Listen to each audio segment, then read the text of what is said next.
One TV Patrol.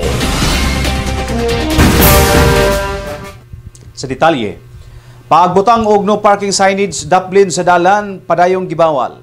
Subling nagpahinumdom ang CTMS o City Traffic Management and Services nga padayong gibawal o gidili ang pagbutang og no parking signage sa daplin sa dalan o tungod sa building residential man o commercial.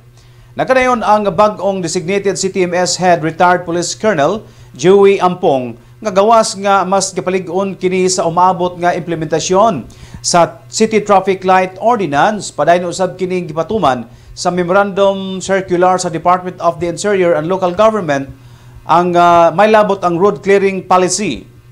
Sa maong balaod, kinahanglang likayan sa mga tagbalay o mga establishment owner nga dili magbutang og no parking signage. Gumikan kay ang daplin sa dalan dili nila butang apan kini gipanag-iya sa publiko.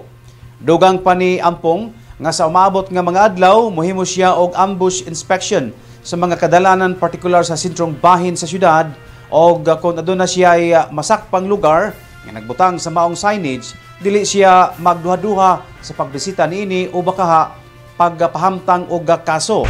Kaya kinila ko yung bot na ko ipasabot sa mga tagiya ng atbang anang mga apartment, atbang anang mga kuan. Kanang dalan dili na inyo. That is everybody's property. Pwede mo parking, butangan nyo no parking.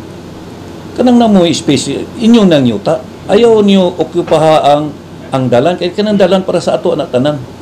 O tapos butangan ninyo, barikadahan ninyo kay inyo, dili na ninyo property.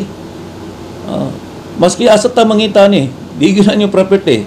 Lalo na karon kay naay program po ng DILG kinang clearing operation sa road clearing. Was out nyo na inyong one sa inyong mga sakyanan.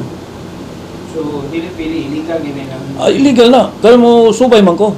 Musubay di ko makasubay karon kay bago pa. Pero nana ko gikuan nga kining porsyon na naidaghan nakabutang diya og no parking kay exclusive na ninyo ang dalan. Di na mao. Oh, di na mao.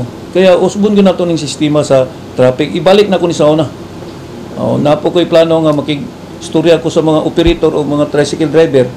Bayan anang kanong programa na akong plano karon nga mahitabo para at least ma-aware sila. TV Patrol.